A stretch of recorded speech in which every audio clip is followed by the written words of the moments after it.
En Afrique, 2 millions de gnous se rassemblent chaque année avec plus de 300 000 zèbres et 35 000 gazelles pour traverser le Serengeti en Tanzanie à la recherche de nourriture.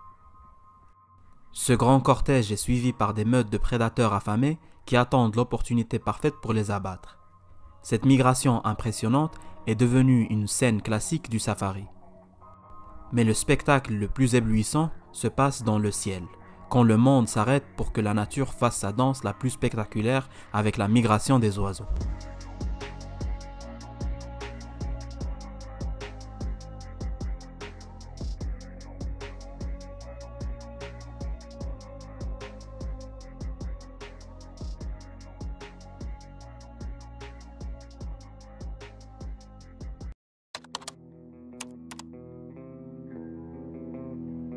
Le 24 octobre 2022, les ornithologues et le monde des oiseaux se sont réveillés sur la nouvelle d'une petite barge rousse de 5 mois qui a brisé tous les records d'aviation chez les oiseaux. Ce petit animal a parcouru une distance de 13 560 km sans arrêt, en faisant un voyage de l'Alaska à la Tasmanie. Comment un animal si petit et si jeune peut réaliser des exploits si époustouflants? La réponse est plus impressionnante que l'exploit. La petite barge a effectué son voyage en 11 jours et 1 heure, sans arrêt, sans sommeil, sans nourriture, avec une vitesse variant entre 80 à 90 km/h et un battement d'ailes constant pendant 265 heures continues. Le secret, c'est la capacité de réduire la taille et donc naturellement le poids des organes internes que la barge trouve inutiles pendant le voyage. On appelle ce phénomène l'autocannibalisme. Chaque année, des dizaines de milliards d'animaux voyagent d'une zone géographique vers une autre pour fuir le froid, pour s'accoupler ou pour passer à la prochaine étape de leur vie. Juste aux États-Unis, une moyenne de 4 700 millions d'oiseaux quittent le pays par la frontière sud pour se diriger vers les tropiques. Pareillement pour le Canada, une moyenne de 4 milliards d'oiseaux quittent le pays à la recherche d'un nouvel habitat plus sûr pendant le changement des saisons. La migration peut paraître comme un simple voyage de luxe qui permet aux oiseaux de découvrir les différentes zones géographiques, changer de climat, changer de type de nourriture et s'amuser en parcourant des distances intercontinentales. Alors que la réalité qui se cache derrière les rassemblements d'oiseaux qu'on voit pendant les saisons de migration cache un drame, une calamité dont les mots sont incapables de décrire avec justesse. Les efforts, la beauté, le malheur et surtout la tragédie de ces voyages.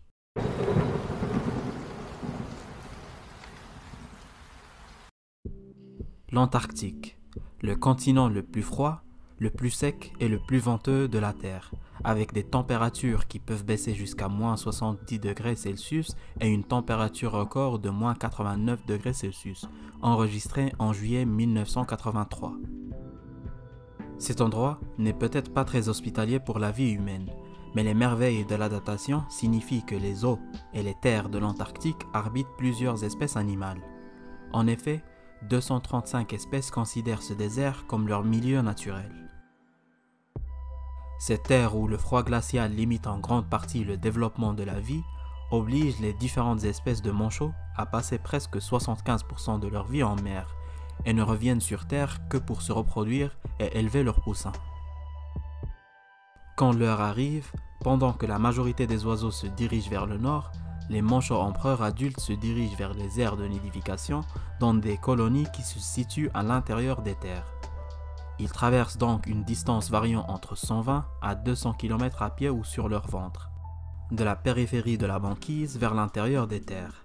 Leurs pattes sont en contact direct avec la glace de la banquise dont la température peut baisser jusqu'à moins 58 degrés Celsius. Les oiseaux qui font du ciel leur chemin principal pour migrer ont généralement l'avantage de connaître leur trajectoire, comme ça ne change pas. Contrairement aux manchots qui traversent la banquise sur leur ventre et qui doivent faire face à un environnement en changement constant, car la banquise change de taille et de forme quasiment chaque mois. Les couches isolantes de graisse et de duvet rendent évident la réponse à la question de pourquoi les manchots ne gèlent pas. Mais si on veut aller plus loin, on doit poser la même question sur leurs pattes qui sont en contact direct avec la banquise. La réponse, c'est la vasoconstriction, qui est un processus naturel consistant à faire diminuer le diamètre des vaisseaux sanguins par contraction des fibres musculaires. Pour faire plus simple, les manchots envoient le sang chaud vers leurs pattes et font remonter le sang froid des pattes vers le corps pour le réchauffer. Cette opération doit être faite avec un maximum de précision car un petit déséquilibre au niveau des quantités de sang froid envoyées vers le haut du corps peut s'avérer fatal si elle n'est pas bien contrôlée. Pas loin de la banquise, mais cette fois-ci dans le ciel, on trouve un champion de migration longue distance. Chaque année, des milliers de puffins se rassemblent pour gaver du krill pour se faire des réserves de graisse. Ce comportement est plutôt commun chez les oiseaux migrateurs. La particularité de cet oiseau, c'est sa hiérarchie au niveau des voyages.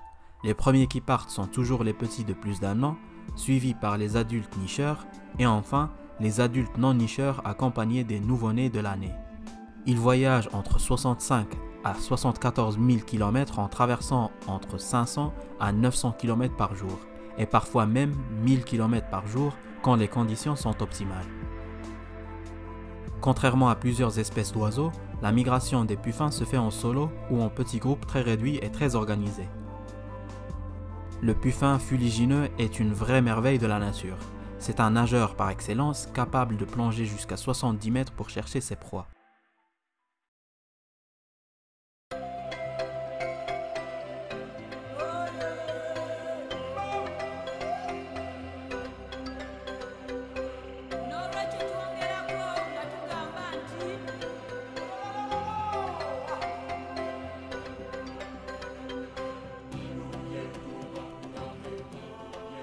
Les oiseaux comptent sans doute les plus grands migrateurs du monde animal. Dans la plupart des cas, les migrations sont liées au changement de saison. Mais dans les régions équatoriales où les saisons n'existent pas dans le sens général du terme, beaucoup d'oiseaux effectuent malgré tout une migration. La plupart des espèces d'oiseaux migrateurs voyagent la nuit, lorsque les courants de vent sont plus doux et pour que la lune et les étoiles guident leur chemin. Quoique les trachémoteux bénéficient d'une distribution géographique qui inclut l'Europe, l'Asie et l'Amérique du Nord, tous les individus de cette espèce passent leur hiver en Afrique. Ce sont des migrateurs de longue distance très remarquables. Ils voyagent à peu près 30 000 km par an, qui d'ailleurs est la plus longue migration d'un oiseau de cette taille. De manière générale, les espèces qui font les plus longues migrations sont les oiseaux de mer. Ils traversent des distances intercontinentales et l'océan est le dernier de leurs soucis. Si quelque chose va mal, ils peuvent toujours atterrir dans l'eau. C'est leur milieu naturel après tout. Le coucou gris, l'exception de la règle. Pour assurer leur survie, les oiseaux doivent migrer sur une distance aussi courte que possible.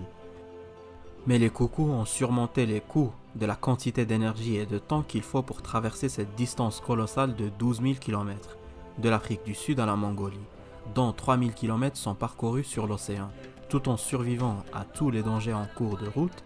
Donc, s'il y a un orage imprévu pendant que les coucous traversent l'océan Pacifique, ils n'auront aucun endroit pour atterrir.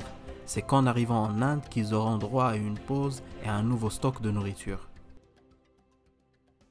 Cela ne constitue malheureusement qu'un petit élément parmi l'ensemble des risques et des dangers qu'affrontent les oiseaux migrateurs durant leur trajet. En effet, le taux de survie n'est que de 50%. Parfois, selon l'espèce et la période de l'année, ce taux peut monter jusqu'à 99%, mais les ornithologues estiment que la moitié de la population qui migre ne survit pas. Cette danse spectaculaire de la nature cache derrière elle une grande tragédie.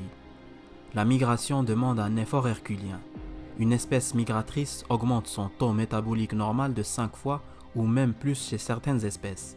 Cet effort demande une énorme quantité d'énergie. De ce fait, un nombre important d'oiseaux migrateurs périssent à cause de la famine. Le mauvais temps coûte certainement très cher et parfois même la vie à certains oiseaux migrateurs. Un individu qui sort du groupe à cause du vent qui l'a repoussé est condamné à une mort quasi certaine. Parce que les oiseaux qui voyagent en groupe bénéficient des multitudes de formations dans l'air qui les aident à propulser l'un l'autre pour économiser leur énergie. Heureusement, les oiseaux sont assez bons pour évaluer le temps qu'il fait avant de se lancer dans une étape migratoire. Et si jamais le mauvais temps arrive pendant un vol, les oiseaux interrompent généralement leur vol et cherchent un abri.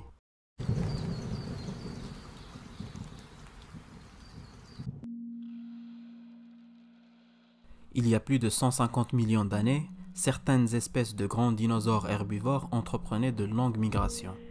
Des sauropodes moyennant 18 mètres de long et un poids de 20 tonnes quittaient les terres où l'herbe devenait de plus en plus rare pour se diriger vers les montagnes où les plantes les attendaient. 150 millions d'années après, leurs descendants, les émeus, marchent toujours sur leurs traces, plus petits, certes, mais toujours aussi ambitieux, à la recherche de l'eau, de fruits, de graines et d'une terre plus hospitalière. C'est le plus grand oiseau d'Australie et le deuxième plus grand dans le monde après l'autruche. Le casoar, imposant par sa nature et par sa stature, est cependant une espèce très discrète. Cet oiseau coureur est soupçonné de faire une migration altitudinale dans certaines parties de son aire de répartition, mais son modèle de comportement n'est pas très bien étudié par les ornithologues. Dans leur milieu naturel, les perruches sont très nomades. Ils volent généralement vers le nord pendant l'hiver, parcourant des distances importantes lors de leur migration. Les troupeaux suivent les précipitations. Ces troupeaux ont quelques centaines d'oiseaux, mais après la pluie, ils peuvent en compter plusieurs milliers. Les perruches n'auront que quelques secondes pour boire, parce que le redoutable faucon noir a déjà fixé ses yeux sur eux. Le faucon peut distinguer sa proie individuellement et garder ses yeux perçant sur elle peu importe ses mouvements. Cet exploit est réalisé grâce à leur capacité d'améliorer leur vision en stabilisant la position de la tête par rapport à leur environnement, pendant que le corps est forcé de bas en haut ou l'inverse durant les différents types de vol. La stabilisation est facilitée par le mouvement compensatoire de ce système sophistiqué qui se trouve dans le cou des oiseaux. Chez les humains, on trouve le même réflexe vestibulo-oculaire. Il ne se trouve pas dans le cou, mais dans les yeux, ce qui vous permet de lire des phrases sur votre téléphone ou de regarder des vidéos comme celle-ci en bougeant la tête dans toutes les directions sans que les mots ou les images ne deviennent flous. Les oiseaux tels que le martin-pêcheur n'ont pas ce réflexe oculaire et compensent plutôt avec un réflexe du cou pour stabiliser leur champ de vision avant d'attraper leur proie. Le bécasso cocorli est un vagabond australien. Il est fortement migrateur, hivernant en Afrique, en Asie du Sud, en Australie et en Nouvelle-Zélande. C'est un voyageur par excellence.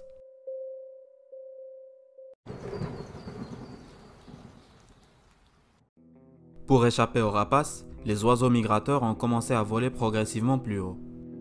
Pour ne pas mourir entre les serres des aigles et des faucons, certaines espèces ont échangé leur sécurité contre le manque d'oxygène.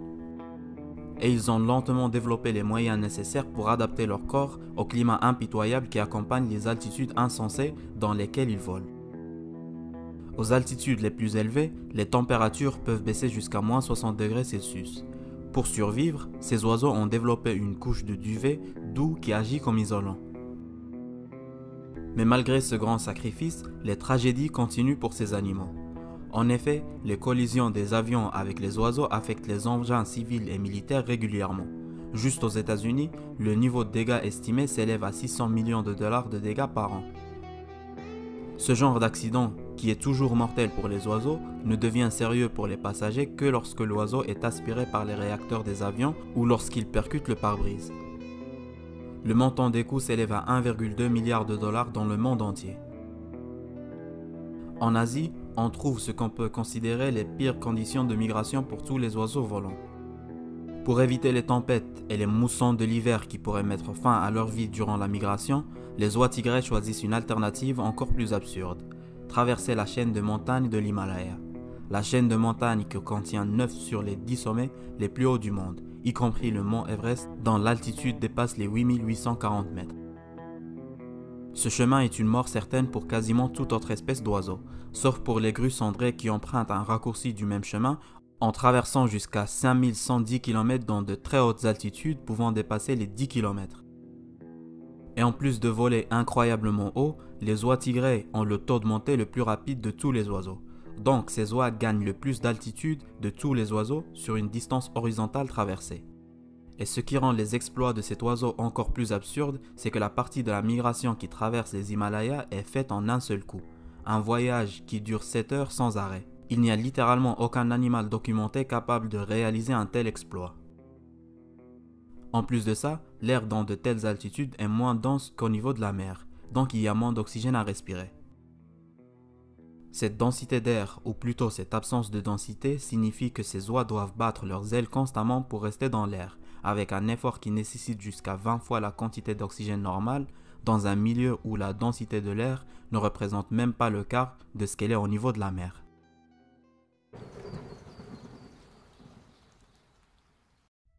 Le style de migration change selon l'espèce, la zone géographique et surtout l'objectif derrière ce déplacement.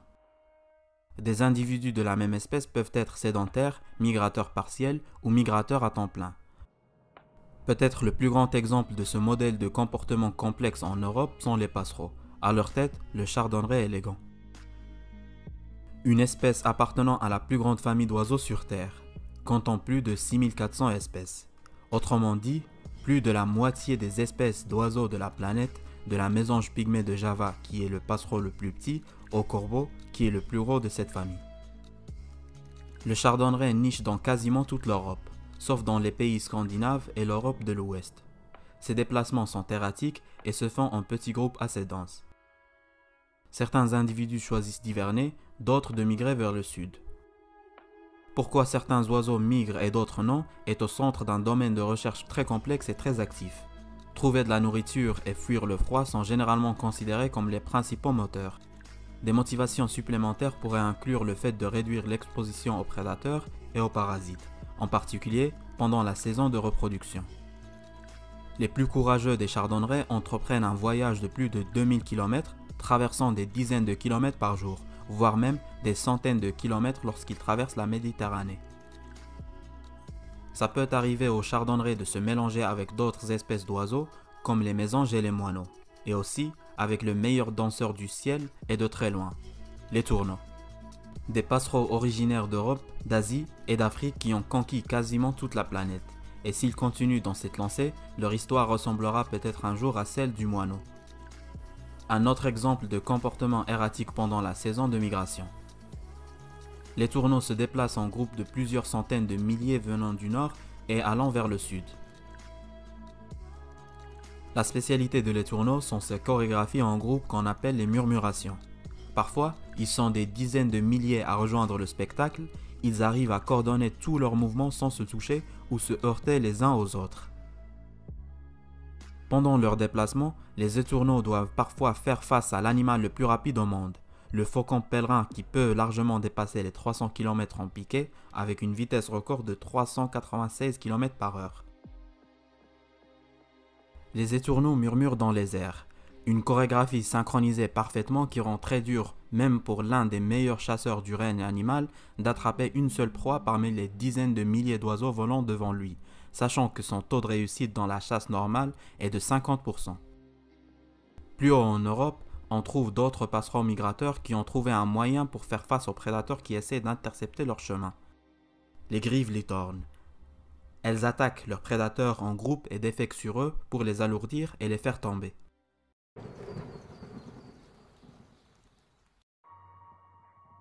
Dans la partie nord du continent, il y a des migrateurs qui peuvent voyager de très longues distances, mais beaucoup d'entre eux se contentent de parcourir des distances assez courtes, comme l'eider à duvet, qui peut nicher dans des colonies dépassant les 10 000 individus. Ce canard a 3 particularités. La première, c'est sa tête qu'on peut appeler bizarre, comme son bec est moins aplati et relativement petit par rapport au reste de la tête, surtout comparé à la grande majorité des canards. La deuxième, c'est ses plumes qui sont la matière la plus isolante de la nature, et l'eider en profite pour tapisser ses nids et visiter les régions arctiques. Et la troisième, c'est sa vitesse exceptionnelle de 130 km/h lors des voyages. Cette vitesse, certes, est très impressionnante, mais elle se fait éclipser par le Harle huppé avec sa vitesse record de 160 km/h, plus rapide en vol horizontal que la majorité des rapaces. Le plus rapide de tous les canards. Il effectue ses migrations parfois en couple et parfois en groupe de plusieurs milliers. Il ne se mélange généralement pas avec les autres espèces durant la migration, non seulement parce qu'il n'aime pas, mais aussi parce qu'il est tellement plus rapide que les autres canards que c'est pratiquement inutile pour lui de voyager avec des oiseaux moins performants que lui. Les malards ou les colverts sont les canards les plus communs au monde. Quasiment toutes les espèces de canards sauvages dans le monde descendent du colvert. C'est en quelque sorte leur ancêtre, mais qui est toujours présent. Avec le Tadorne Kazarka, ce sont les deux espèces qui ont enregistré les deux altitudes les plus élevées pendant la migration des canards, 6,4 km pour le colvert et 6,8 km pour le Tadorne. Le colvert se trouve partout dans le monde. Sa distribution géographique le rend l'un des vecteurs indispensables de la dispersion des graines issues des fruits dont ils se nourrissent. Pour faire plus simple, les colverts, comme plusieurs espèces d'oiseaux, jouent un rôle très important dans la régénération des forêts.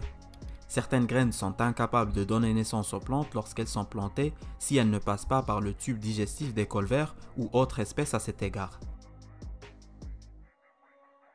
En mangeant des fruits, certaines graines ne sont pas digestibles pour les oiseaux. Donc, elles vont naturellement sortir de l'autre bout, et comme les oiseaux se sont déplacés entre-temps, voire même parcouru une distance assez importante lors de la migration, ils vont déféquer et donc disperser les graines non digérées dans une autre zone géographique, contribuant ainsi à une distribution plus généralisée des plantes, et donc une régénération des forêts. Ce fut la théorie de Charles Darwin après plusieurs observations et études sur les Anatidés, qui est la famille qui regroupe les canards, les oies et les cygnes.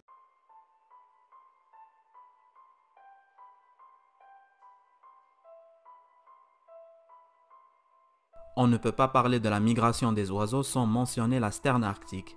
Elle pèse 100 grammes et elle fait la plus grande migration sur Terre, tout animal confondu. Ce petit oiseau fait un aller-retour entre le pôle Nord et le pôle Sud chaque année, donc 70 000 km par an. Et si on fait le calcul, sur une durée de 34 ans qui est l'espérance de vie de ce petit oiseau, il traverse une distance de 2 400 000 km, ce qui est littéralement plus que 6 fois la distance entre la Terre et la Lune. Donc, la sterne arctique pourrait faire 3 allers-retours entre deux objets célestes, ce qui est juste incroyable.